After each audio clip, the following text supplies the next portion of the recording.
I sat very still at Mr. Hargrove's long dining table. The room smelled of roast and lemon and old money. I had tied my hair back and smoothed my dress. Ben sat beside me, fingers brushing mine under the table like a small, trying thing. I watched the way his father held his glass, the slow way he lifted his chin when he wanted to be sharp. We had come for dinner because Ben said it would be good to be polite. I wanted to show him I could be calm where he was proud. The first course arrived, quiet and neat.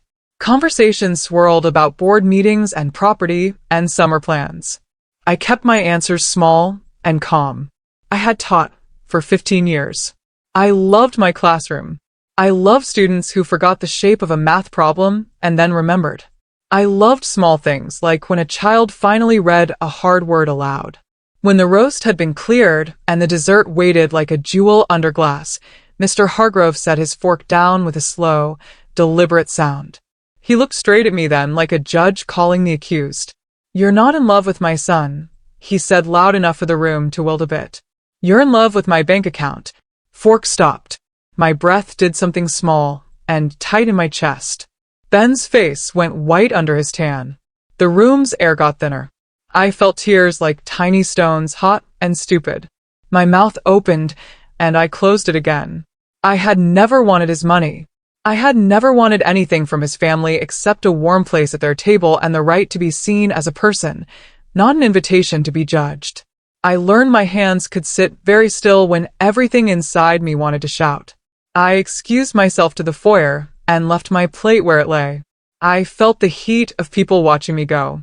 Outside, the night smelled like cut grass and car oil. I told myself quietly, "He thinks I'm after his money? He hasn't seen mine." If you think I did the right thing, hit subscribe for more true revenge stories. I went out into the cool night and walked until the streetlights made soft puddles on the pavement. I pressed my palm to the brick wall of the building and felt the rough edges under my fingers. I let my breath come slow and tried to count heartbeats. The words Mr. Hargrove had said kept playing, like a song with a bad chorus. Ben had not stood up. He had sat there with his face small, like a child who didn't know how to pick sides. I had wanted him to say something. Instead, he had looked torn, like he loved us both and his love was stretched thin. I did not want pity. I wanted respect. I wanted to stop shrinking. I had left the dinner to save my face and to keep from making a scene in that taste-made room.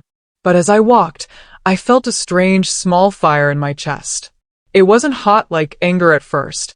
It was steadier, like a lamp switching on. I had not been silent because I had nothing to say. I had been quiet because I had been counting, cataloging, storing. I had a life outside this plastic salted velvet of his world. I had another world I had built that no one there would ever imagine. I whispered to the empty street, "He hasn't seen mine." The words felt like a pledge, not a threat.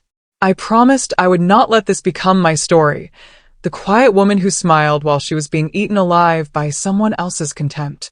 I kept walking until the damp wrapped around my shoes and the distant hum of the city made a blanket. When I went back upstairs, Ben was sitting on the stairs and he pulled me into him. His apology was quick and jagged like broken glass. I forgave him then, not because he deserved it, but because I needed to hold the person who loved me. I also knew something else. I was done letting other people write my value for me. When I was young, my parents died in a small, bright accident that left the house full of sudden quiet. I was left with a cheap piano that played 2 notes and a coat that kept only half the wind out. I learned to work early. I scrubbed floors in a diner, tutored neighborhood kids in exchange for groceries, and went to college with nights stacked like plates. I became a teacher because the classroom felt honest. Children did not care who my father had been. They cared if I listened. But while I stood at the board writing simple math, I kept a secret at home. I started a small tutoring service online for elderly people who were scared of phones and computers. I showed them how to video call their kids and how to spot a fake email. I named it Quietly, and I ran it in the hours when the house was sleeping. It grew because word of mouth travels fast among people who have more time than gossip. The tutoring turned into recorded lessons, which turned into a little company that helped seniors learn tech basics. I never shouted about it. I didn't put it on my resume for Mr. Hargrove's parties because the room would have judged and simplified it. Oh, how sweet, they would say, and then forget. I put money aside and kept my work small and honest. The business taught me numbers and patience.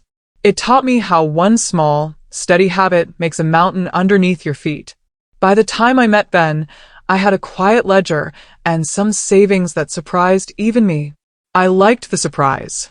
I liked that it had grown without applause. I never told Ben because it seemed irrelevant. He loved me for my hands, for the way I hummed while cooking, for my tired jokes. I believed he loved the whole of me.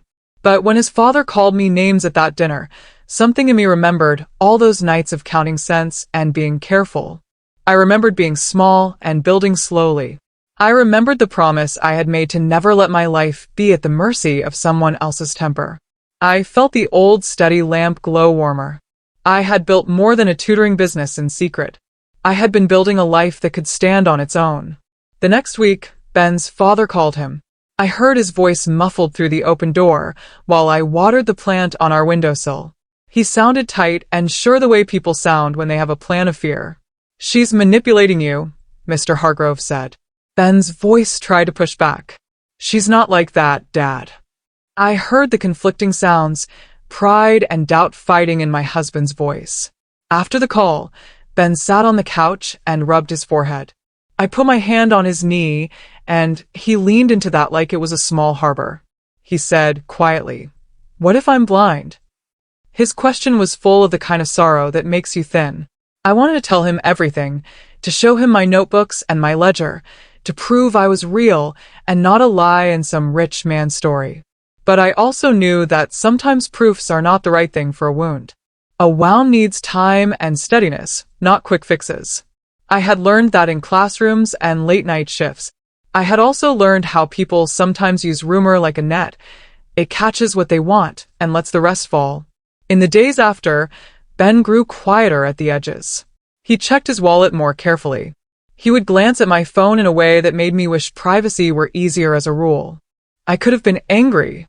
I could have shouted that our life was ours and that his father's words were poison. But I chose a different way. I began, softly and with small steady steps, to prepare. If someone wanted to write my story as a needy woman after money, I would write a different story. I would not shout. I would not beg. I would show.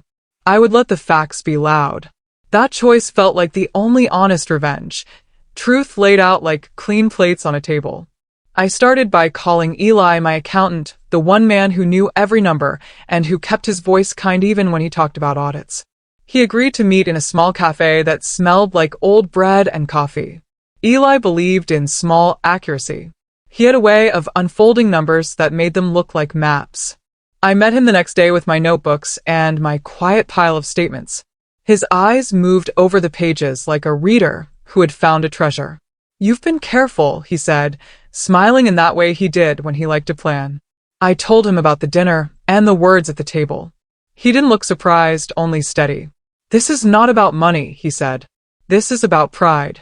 People with too much pride try to name other people's value out loud so they can control the story. He set a cup down with a small clink and said he could help.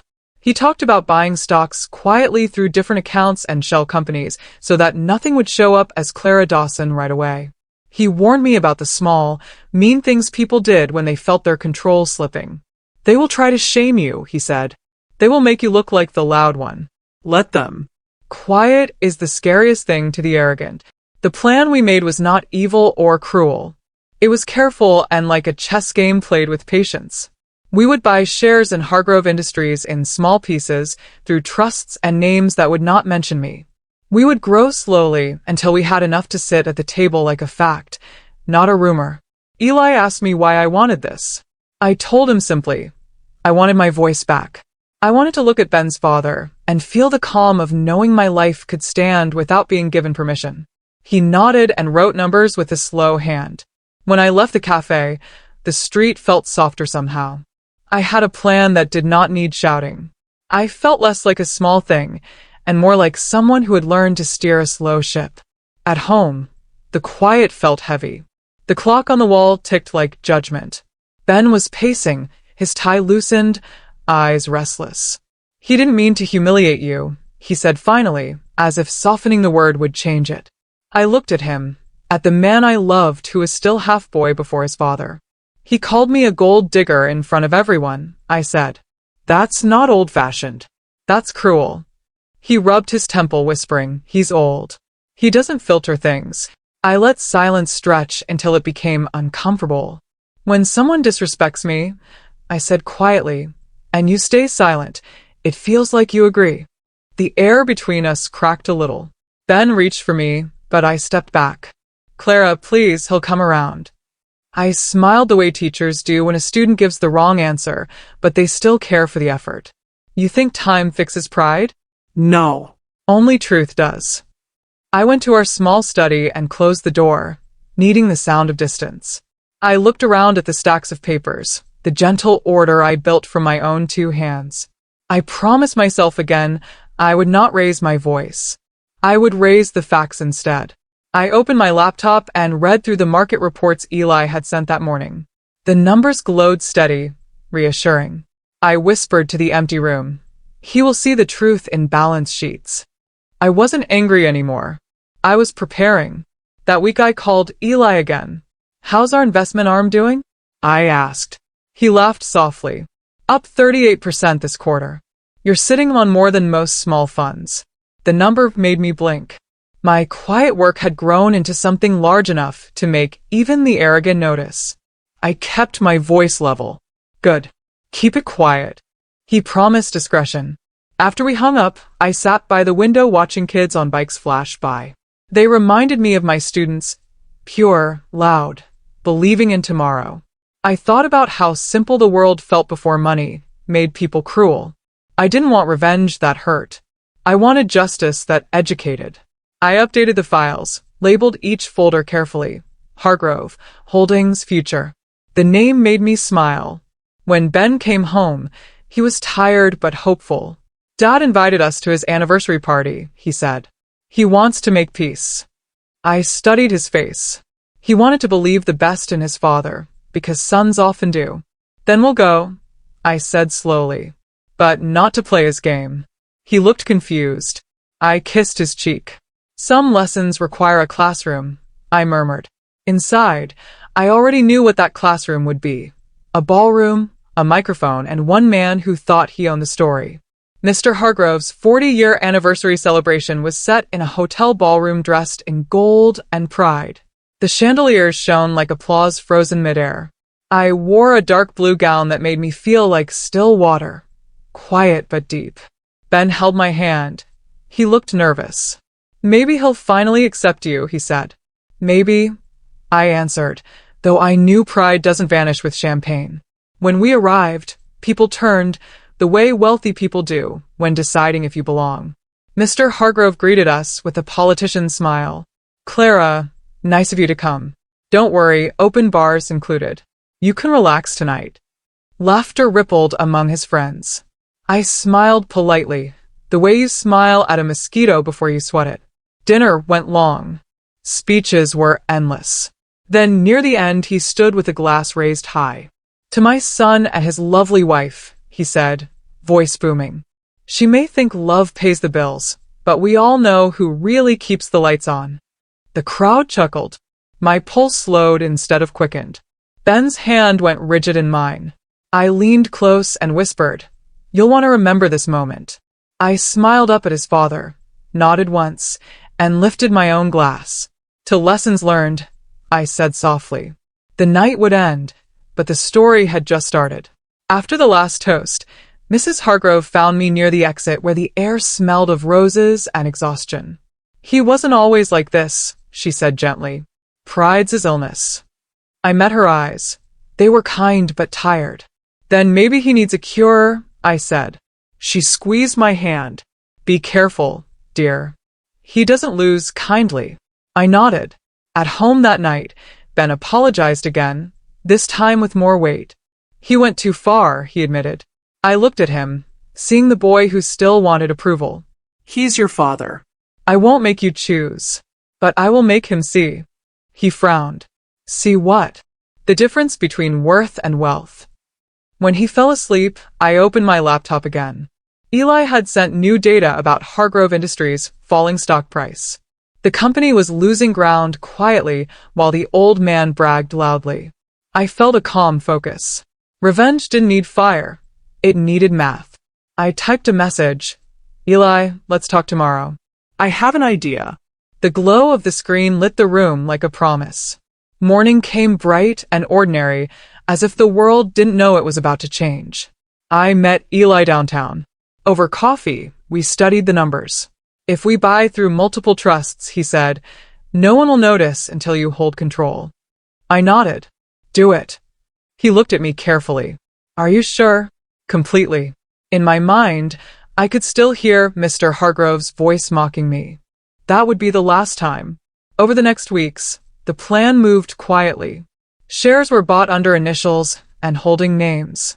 My savings became influence, one fraction at a time. I told no one, not even Ben. Some truths needed perfect timing. When the paperwork was complete, Eli smiled. You now own 51% of Hargrove Industries. My heart pounded, but my face stayed calm. Then let's wait, I said. He'll see soon enough. That evening, I watched Ben reading on the couch, unaware that his wife had just become his father's majority partner. I felt no guilt. I felt balance. Pride had mocked humility.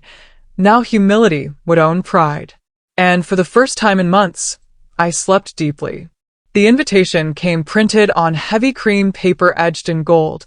Hargrove Industries Annual Shareholders Gala. My name wasn't listed among the guests. The envelope said simply, Ben Hargrove +1. I smiled at the phrasing. A +1 can sometimes be the entire equation. Ben was excited. He thought it meant peace. He wants you there, he said, straightening his tie. This is a chance to start fresh. I pretended to believe him. The truth was, his father never did anything without purpose. If he wanted me there, it was to display control again. But I had already learned to use invitations as open doors. I spent the next few days preparing quietly. Eli handled the last share purchase through our final trust. I had controlling interest, hidden behind a lattice of initials and legal language. The irony made me smile each night before bed. He thought I was climbing into his world through marriage, but I was already sitting above it through math. On the night of the gala, I dressed in black satin, simple and sharp. Ben brushed a kiss across my shoulder. You look amazing, he whispered. I smiled, thinking I looked prepared. We arrived at the ballroom glowing with chandeliers and smugness. People turned, measuring me with the same hungry curiosity they always did. Mr. Hargrove shook my hand with exaggerated politeness. So good of you to come, Clara, he said. Careful, these stocks cost more than your salary. The laughter around us sounded like clinking coins. I only smiled, calm and quiet. I think I can afford it, I said. He frowned, unsure if I was joking. I wasn't. The gala smelled of money and power perfume. Waiters glided with champagne like liquid mirrors. I sat through endless speeches about profits that weren't real, about growth that was mostly memory. Mr. Hargrove stood tall, still the star of his own legend. This company, he said proudly, is family, built with discipline, protected from dreamers. The crowd applauded. I sipped my drink, watching numbers on the scrolling screen behind him. I knew them better than he did. His empire had cracks forming beneath the polish. Hargrove Industries' debt was heavy, their research arm outdated. My firm, my quiet, unseen self, had stabilized it weeks ago through anonymous investment. Without that influx, tonight's bright party would have been awake. That irony made the champagne taste almost sweet. Ben leaned toward me. He's behaving, see, he whispered hopefully. I nodded. I didn't tell him that soon every person clapping in that room would be clapping for me. When dessert arrived, the MC stepped forward. Tonight, he said, we also welcome a new major shareholder whose support helped the company recover this quarter. The room hummed with interest. Mr. Hargrove smiled, expecting one of his old friends. The name appeared on the big screen behind the stage. C. Dawson Investments. I lifted my glass and took a calm sip. The room erupted in polite applause. Mr. Hargrove frowned, trying to remember the name. I kept my eyes steady on the stage. His empire had just met its quiet architect. After the applause, Mr. Hargrove cut through the crowd toward me. He wore that sharp smile that never reached his eyes. "Do you know this new investor?" he asked. "They've taken quite an interest in us." I tilted my head. "Yes," I said simply. "I know them very well." His smile stiffened. "Who are they?" I reached into my clutch and pulled out a small ivory card. It read Clara Dawson, founder, C. Dawson Investments. I handed it to him. He stared as if the letters might rearrange into a more comfortable reality. "You," he breathed. I nodded once. "You're welcome, Mr. Hargrove. I stabilized your company when no one else would." His face reddened under the lights. "You're lying." I leaned closer, so only he could hear. "Old-fashioned enough to underestimate a woman, I see." He opened his mouth, closed it again, then watched us from across the room, unaware that the ground beneath his family name had just shifted. I smiled faintly and turned back to the table as the music swelled. For the first time since that dinner humiliation, I felt air move freely in my chest. Pride had tried to shrink me. Numbers had restored me. Around me, people whispered. Mr. Hargrove sank into his chair, dazed. The man who once accused me of chasing his money was now partially owned by mine. Back home, Ben was quiet. The silence between us felt heavier than before. "You should have told me," he said finally. I folded my coat and placed it carefully over a chair. "Would you have believed me?" I asked. His shoulders slumped. "Of course I would." I met his eyes. "You didn't at dinner." The memory made him wince. "I thought you wanted to help the company." I nodded slowly. "I did. But I also wanted your father to learn what real partnership looks like." He ran his hands through his hair. "He's furious. He feels humiliated." I smiled softly. So did I. He sat down beside me, his voice smaller. "You scared him tonight." "He scared himself," I said. He built walls around pride and forgot that walls can trap the builder too. Ben reached for my hand. "I love you," he whispered. I believed him, but I also knew love without belief had cracks. I would wait to see if ours could hold. That night, I dreamed of open doors, not walls. The next morning, Mr. Hargrove called for a family dinner. His tone was smooth, too smooth. "Let's start over," he said. I agreed, but quietly planned the lesson ahead. I arrived early, carrying a plain white envelope in my purse. At the table, he smiled as though nothing had happened. "You think money makes you my equal?" he began, voice dripping with superiority. "Money doesn't buy class." I waited until dessert, then slid the envelope toward him. "You asked what I have to offer your son," I said. "Read it." He hesitated, then opened it. His eyes scanned the paper. The room's sound faded to quiet confusion. His mouth opened slightly. $24 million, he whispered. I nodded. 24.6. But I spent some on dinner. Forks froze midair, just like that first night. Mrs. Hargrove gasped. Ben sat stunned. I leaned forward, voice calm. "I never needed your money, Mr. Hargrove. I only wanted your respect." He looked at me as if seeing me for the first time. "You're wealthier than all of us." I smiled. "Then perhaps you'll stop mistaking silence for weakness." If you think he deserved that reveal, hit subscribe for more true revenge stories. The dinner ended in stunned quiet. Mr. Hargrove stared at the statement as if it were written in another language. The numbers told a story he couldn't control. I rose slowly, folding my napkin. "Thank you for dinner," I said. "I'll see myself out." His voice cracked as I reached the doorway. You embarrassed me." I turned back calmly. "No, Mr. Hargrove. I revealed you." Ben's eyes flicked between us, unsure where to stand. Mrs. Hargrove pressed her lips together, caught between pride and awe. I walked to the car feeling lighter than I had in months. The city lights outside sparkled like applause no one could hear. At home, Ben followed me inside. "You destroyed him," he whispered. I took off my earrings, set them on the counter, and looked straight at him. "No," I said softly. His ego destroyed itself. He sank onto the couch, speechless. I poured a glass of water and drank it slowly. For years I had been the quiet one, nodding through every slight, pretending smallness was safety. Now I understood the truth. Silence was never safety. It was a pause before clarity. I had shown him the truth in the only language he respected, numbers. I wasn't proud of the pain, but I didn't regret the lesson. The next week was a blur of whispers. Hargrove Industries offices buzzed with gossip about the teacher who owned the company. Some admired me, others feared me. I ignored both. Ben avoided his father's calls, torn between loyalty and disbelief. At night, he stared at the ceiling, silent. One evening he said, "I don't know if he'll ever forgive you." I folded laundry slowly. "I didn't do it for forgiveness," I said. "I did it for truth." He nodded, eyes wet but proud. The next morning, I received an email from the board, an invitation to join officially as a major shareholder. I accepted. When I entered the boardroom for the first time, every head turned. Mr. Hargrove sat at the end of the long table, gray and hollow.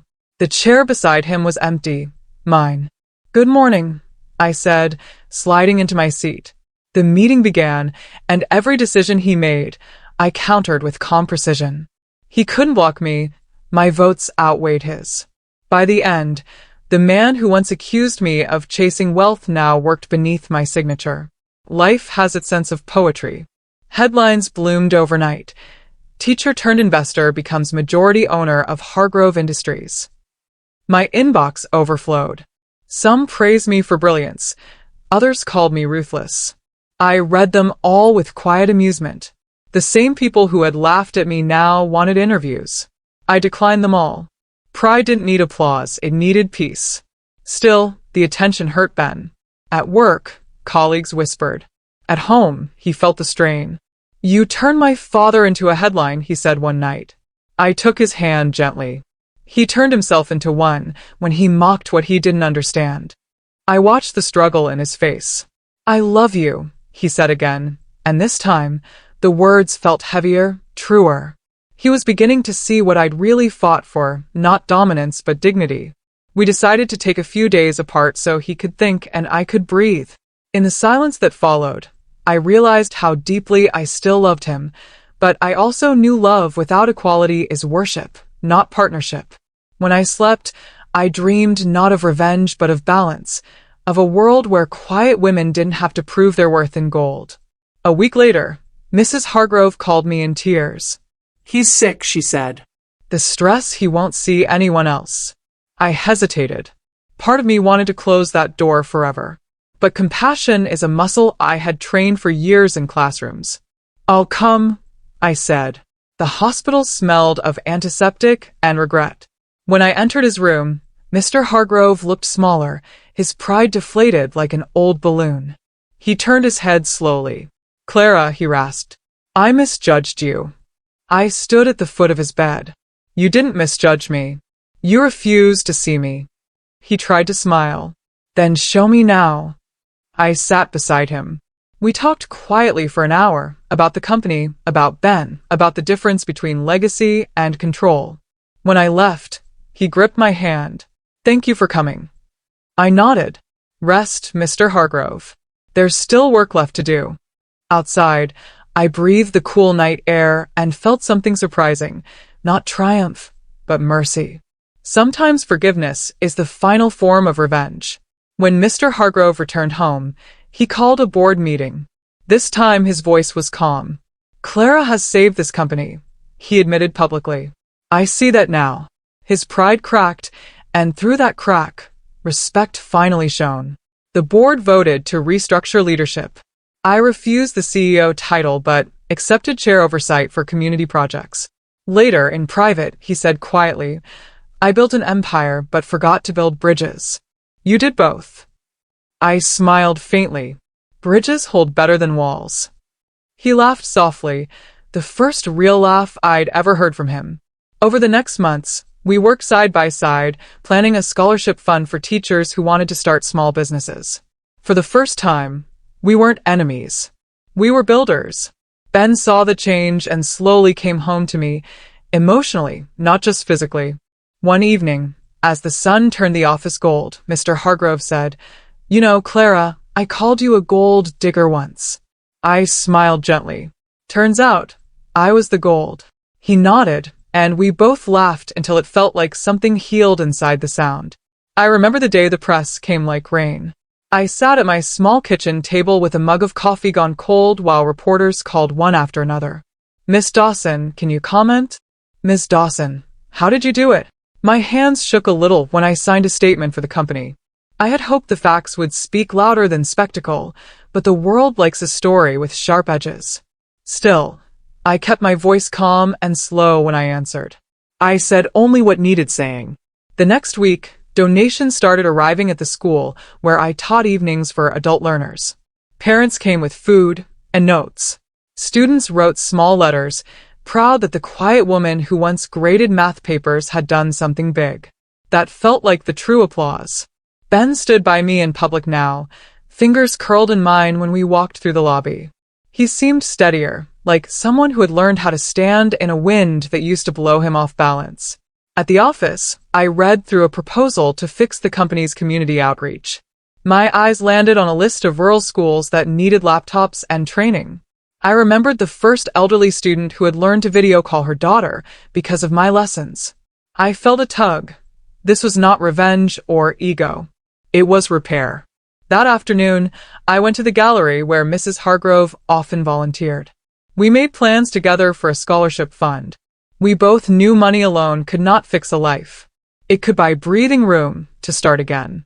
I wrote notes to the board asking that a large portion of the company's donation budget be devoted to technology classes and small startup grants for teachers.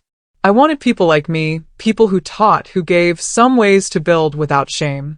When Mr. Hargrove read the proposal, he looked up, surprised by the reach of what I was asking. "You want to rebuild what Pride tore," he said quietly. I nodded. "Yes. We should repair what we break when we hurt others." He smiled in a tired way and handed me his pen. I felt something close to peace then, but I also knew the hard part of the work had only begun. The legal papers took time. There were meetings and signatures, and the small, dull work of turning headlines into lasting change. I sat through sessions where consultants suggested flashy PR stunts. I refused them all. "No fireworks," I said. "We need steady steps." People nodded but looked uncertain. The company's lawyers liked tidy sentences and balanced ledgers. They liked rules that fit in a binder. I liked people who needed help. We drafted a grant program that would give 5 teachers each year a small capital sum to start a business or a tutoring center. I wanted those teachers to learn the same lesson I had learned, that quiet work can become something solid if you give it time and respect. Ben watched me organize the files like I was preparing a lesson plan, and he laughed softly at my notes being so neat. "You always did file like a teacher," he said. I smiled and said, "Teachers are organizers of second chances." Meanwhile, Mr. Hargrove found himself in a new role, one that did not have podiums and applause but had listening and apology. He apologized to the board for how he had treated people, for letting Pride rule meetings. His voice quivered sometimes, but he said the words. When I saw him talk to a junior analyst and actually listen to the answer, I realized the man was changing not because I forced him, but because he wanted to. That evening, I went to the classroom where I still taught. The students there were older adults learning math for small businesses and budgets. One woman, Marie, had tears in her eyes when I explained interest and loans in plain words. "I feel safe now," she said.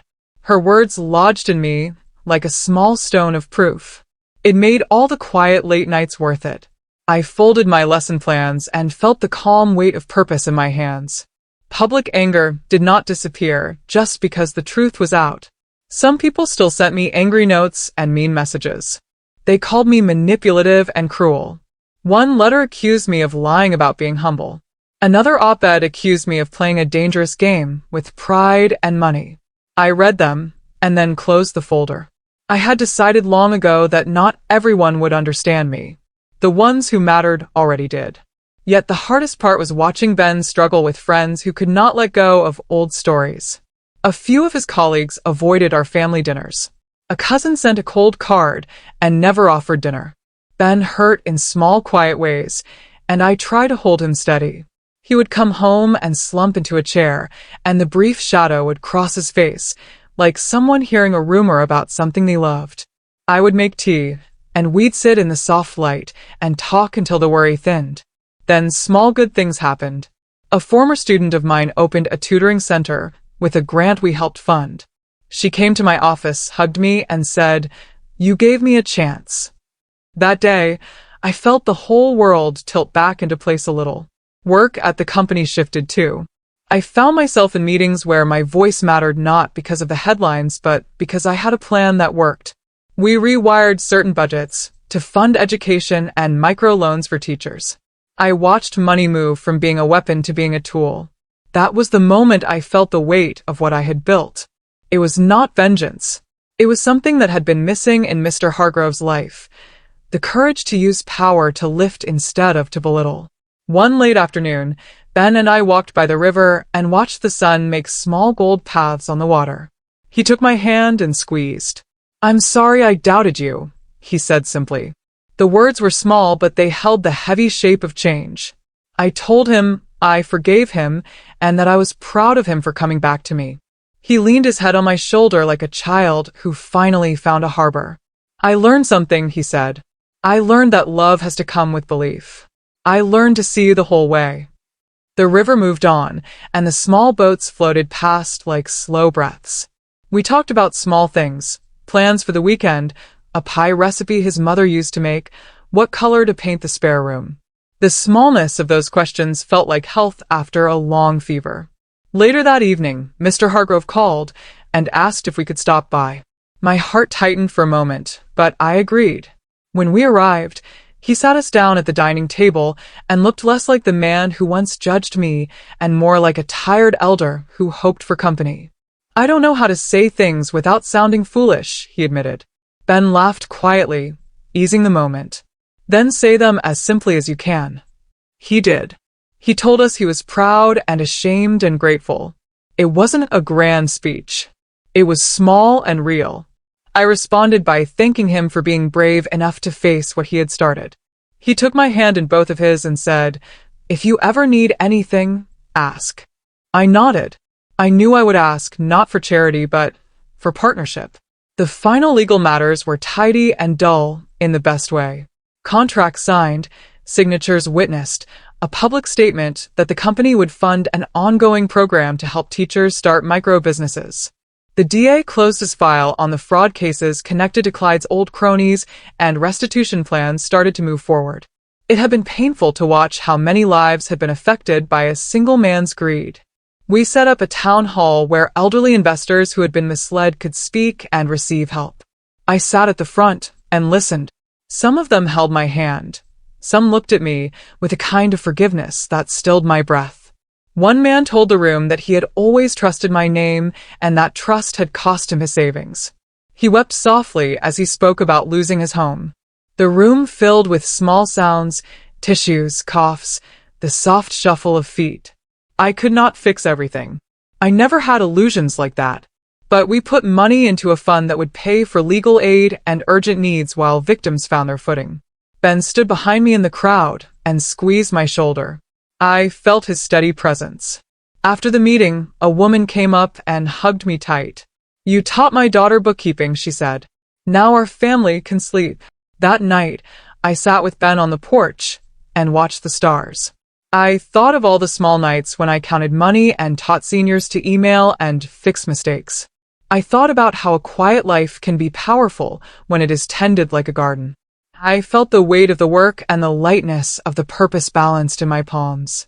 I knew the story would be told with bright edges and online noise, but I also knew the quiet truth.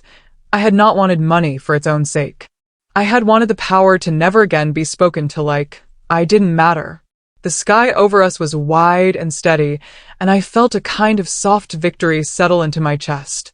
Weeks passed, and the world moved back toward normal rhythm. The media quieted. Investors calmed.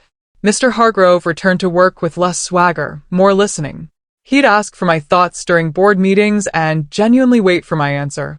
It startled the others at first. The same man who once shouted orders, now seeking guidance. I didn't take joy in his loss of power. I took comfort in his growth.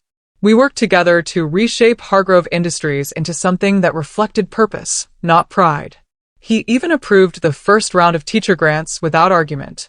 "You're better at this than I ever was," he admitted one afternoon. "No," I said, "just more willing to learn."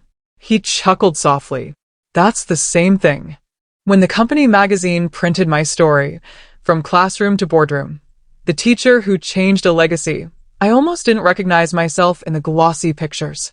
My favorite photo was one where I wasn't even looking at the camera.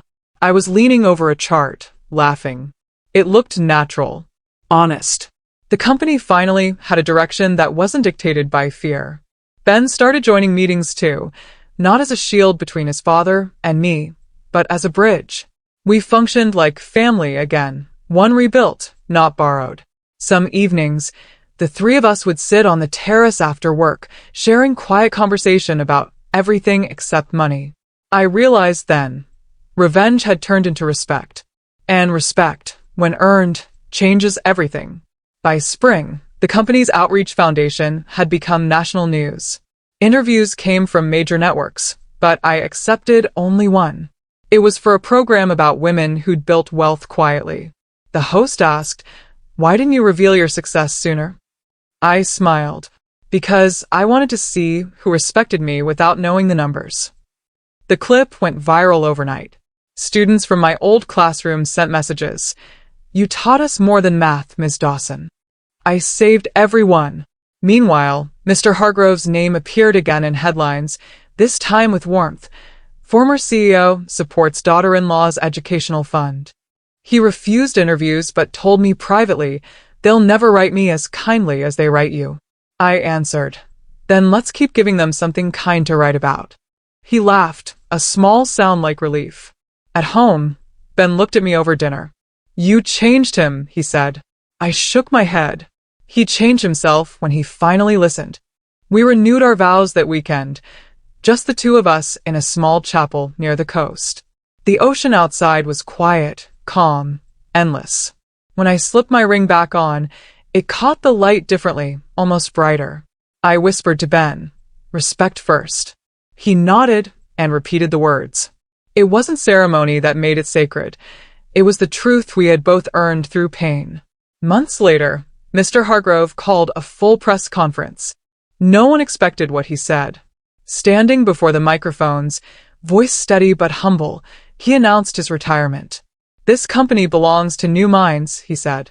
"And no one has guided it with more grace than my daughter-in-law, Clara Dawson Hargrove." Cameras flashed. I felt heat rise to my face. He smiled at me with genuine pride. "I once called her a gold digger," he said. "Turns out, she was the gold." The room erupted with applause. For a moment, I almost cried. When it ended, he leaned toward me and whispered, "Thank you for not giving up on my son, or on me." I smiled through the tears. "You gave me something better than an apology. You gave me your change." Afterward, we went for coffee, just the two of us. No titles, no audience. He talked about starting a literacy program for seniors. I promised to help. That was the quiet miracle I hadn't expected. The man who once mocked me now wanted to build with me. Forgiveness had done what fury couldn't. It had made space for transformation. Life settled into something gentle. My days filled with meetings, teaching, and travel for our new programs. Every time I visited a school, children hugged me, their hands sticky with paint or pencil dust. That was my real salary. One afternoon, as I reviewed a scholarship list, my phone rang. It was Mrs. Hargrove. "We're having family dinner," she said softly. "He'd like you and Ben to come." My heart skipped. It would be the same table where he'd once humiliated me. I agreed. That evening, I wore simple clothes, no statement, no armor. The house looked smaller somehow. Mr. Hargrove rose when we entered. "Clara," he said, voice full, "to the woman who taught me that wealth without wisdom is poverty." He raised his glass. The family followed. I lifted mine too. We ate and talked without edge or fear. Even laughter returned. For the first time in that room, I didn't feel like a guest earning approval. I felt like family. Later that night, after everyone had gone to bed, I stood on the terrace overlooking the quiet city. The air smelled like rain and jasmine. Ben came out, wrapping his arms around me. "You did it," he whispered. I shook my head. "No." "We did." Down below, the streetlights flickered, steady and warm. My phone buzzed with a message from one of my old students. "I opened my tutoring center today. Thank you for believing in small beginnings." I smiled. I realized my story wasn't about revenge anymore. It was about teaching a lesson the world often forgets, that dignity is louder than arrogance, and patience stronger than pride. The man who once dismissed me had learned humility, my husband had learned faith, and I had learned peace. As the first drops of rain began to fall, I whispered the final truth to the night. He said I was after his money. I never wanted a dime, only the power to never be spoken to like that again. The rain answered softly, like applause. The next season arrived with warmth instead of noise. Hargrove Industries had become more than a business. It was a bridge. We opened the first Dawson Hargrove Foundation office in a small restored building downtown. I insisted the sign be simple, no gold letters, no marble. Just black paint on wood, for teachers by teachers. The day it opened, local reporters came but stayed polite, almost reverent. Mr. Hargrove stood beside me, older now but softer around the eyes. "This was your dream," he said quietly. "It's ours now," I answered. Inside, we placed framed photos of the first 5 grant winners. Each teacher had a story of scraping, saving, never giving up. Watching them sign their contracts, I felt something rise in my chest that no stock market could measure. Later, I walked through the empty rooms alone. I thought of my parents, of nights spent working 2 jobs, of the girl who used to believe silence was safety. I touched the cool window glass and whispered, "Look what patience built." That evening, Ben joined me. "You've changed everything," he said. I smiled at him and corrected softly, "No, we just changed direction." Outside, the sign swung gently in the evening breeze, steady, like a heart finally free. Months later, a producer called about a television feature. I almost said no, but Ben convinced me. "Tell them the truth," he said. "Someone out there needs to hear it." The studio lights were warm, not harsh. The host leaned forward. "Why keep your wealth secret for so long?" I answered simply, "Because respect earned through lies isn't real." I needed honesty before admiration. He smiled. "And revenge?" I laughed lightly. That word stopped fitting once I found peace. The episode aired on a Sunday evening. Messages poured in from teachers, mothers, even young men who said they finally understood partnership. Some called me inspiring, others called me lucky. I knew the truth was less glamorous. Years of quiet, of showing up when no one watched. Afterward, Mr. Hargrove phoned. "You sounded wise," he teased. "Wise and terrifying." I laughed. Terrifying keeps people polite. For the first time, laughter between us didn't hide anything. It was genuine and easy, like family should be. One afternoon, I met with Victor Renard, an investor who'd supported our education fund. "You've built a legacy," he said. "How does it feel to be the name others follow?" I thought about that. "Like being a teacher again," I said. Only the classroom got bigger. We were planning an auction to raise money for the scholarship program. When I stepped onto the stage that night, the room was bright and calm. Mr. Hargrove sat in the front row next to Mrs. Hargrove, holding hands like teenagers. Ben watched from backstage, smiling. I spoke for 10 minutes about second chances and the quiet power of work. No anger, no old wounds, just gratitude. Afterward, a young woman approached me. "You taught me in 9th grade," she said shyly. "You made me believe I was smart." Her words wrapped around me like light. When the evening ended, I realized every painful step, the humiliation, the doubts, the long nights, had led me here. Sometimes victory whispers instead of shouts. The following spring, we celebrated the first graduating group of Dawson Hargrove scholars. They wore simple blue robes and wide smiles. During the ceremony, Mr. Hargrove delivered the closing line, "Wealth without wisdom is poverty." The crowd cheered. Later, he turned to me and said, "You know, that line belongs to you." I shook my head. It belongs to anyone who learns it. After the event, Ben and I renewed our vows again. Quietly, this time by a lake surrounded by willows. No press, no speeches, only truth. My new ring had words engraved inside, "Respect first." We held hands while a gentle wind passed through the trees. "We've earned our peace," Ben said.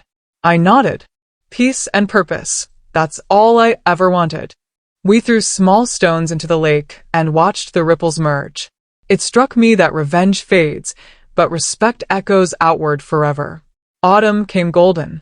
My calendar filled with meetings and travel, but my heart stayed light. In New York, I appeared on a live morning show. The host smiled. "People call you the woman who turned humiliation into hope. Do you see yourself that way?" I paused. "I see myself as someone who refused to stay small. That's all." When the cameras turned off, she hugged me, whispering, "I needed to hear that." Later that day, I visited a classroom where children were learning coding on donated laptops. A small boy raised his hand. "Miss Clara, are you rich?" The question made everyone laugh. I knelt beside him. "Rich enough to share," I said. He nodded, satisfied. That night, I wrote in my journal, "Kindness is the best dividend." Ben read it over my shoulder and smiled. "You're still a teacher," he said. "Always," I answered. Outside, city lights glittered like little trophies, but the real reward was quiet. Knowing the girl who once walked out of a dinner in tears had walked into her own strength instead. Winter came softly that year. The foundation thrived, and Hargrove Industries grew steadier than ever. The headlines had finally cooled into admiration instead of gossip. Mr. Hargrove often stopped by my office, coffee in hand, just to talk. "You saved this company," he said one morning. "No," I replied. "We saved each other." He nodded, his pride reshaped into gratitude. Later that week, we hosted a charity gala. Cameras flashed, lights glowed, and the crowd waited for his speech. When he stepped up to the microphone, his voice was clear. "A long time ago, I called my daughter-in-law a gold digger. I thought she wanted my money, but she was the gold, the kind that refines everyone around her." The room erupted in applause. I felt tears press behind my eyes, but I stood tall. That line, "the one born from cruelty," had turned into something beautiful. Afterward, he handed me the microphone. I smiled at the audience. Wealth isn't what we own. It's what we grow in others. Simple, true, final. The applause rose again. Not for revenge, but for understanding finally reached. A month later, I sat in the new boardroom where a brass plaque had been installed beside the entrance. Hargrove Industries Boardroom, dedicated to Clara Dawson Hargrove, whose courage restored our legacy. I ran my fingers over the engraved letters. Ben stood beside me, his hand warm in mine. "Feels strange," I admitted. "You've earned it," he said. Across the table hung another plaque, Mr. Hargrove's. The two names side by side looked less like rivals and more like bookends. Balance restored. During the meeting, new board members deferred to me naturally. I gave advice quietly, the way a teacher moves around a classroom, guiding without grand gestures. The company's tone had changed completely, less command, more collaboration. When the meeting ended, I stayed behind, staring at the sunlight through the window. It felt like closure and continuation all at once. I realized then, this wasn't victory. It was harmony. I had wanted him to see me. Now, finally, he did. Spring brought new visitors, former students, now grown, curious about my new life. They arrived at the office in a cluster of excitement. "Miss Dawson," one of them called, still using my old name. "Did you stop teaching?" I laughed. "No," I said. "I just started teaching different lessons." They followed me through the gallery of portraits, teachers, founders, dreamers. Each frame told a story of someone who had turned small beginnings into lasting change. One of the students, a shy girl named Emily, touched my arm. "My mom says you gave her a job," she said. I smiled. "Your mom gave herself a future." I only held the door. As they left, I looked around at the bright, busy office. The chatter, the plans, the work, it all felt like a living classroom. The lesson wasn't about money anymore. It was about value, the quiet, steady kind that builds people instead of proving points. Summer came with light evenings and calm hearts. We hosted one more family dinner at the old Hargrove house. The same table, the same silver, but everything felt new. Mr. Hargrove lifted his glass and smiled toward me. "To Clara," he said, voice strong. "To the woman who taught me that wealth without wisdom is poverty." The words hung in the air, not heavy, just right. We clinked glasses, laughter spilling into the corners of the room. Ben reached under the table and squeezed my hand. I thought back to that first dinner. The humiliation, the silence, the way I'd walked out to protect my dignity. Now, in the same room, dignity sat at the head of the table. Mrs. Hargrove leaned close and whispered, "You healed this family." I smiled softly. "No, we learned how to see each other again." Dinner ended with light chatter and warmth instead of tension. Sometimes the greatest revenge is peace. Later that night, I stood by the window, watching the lights of the city stretch to the horizon. Ben came up behind me and rested his chin on my shoulder. "What are you thinking?" he asked. I smiled faintly. "About justice," I said. "How it doesn't look like I imagined." He nodded, silent. I thought of the long road, from humiliation to healing, from accusation to acknowledgement.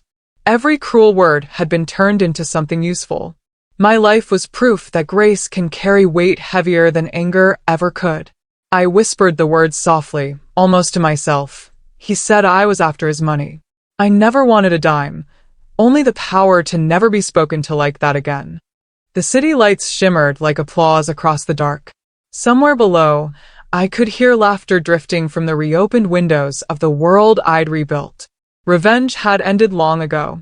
What remained was peace, earned the honest way, one truth, one boundary, one quiet victory at a time. Please subscribe and share. Thanks.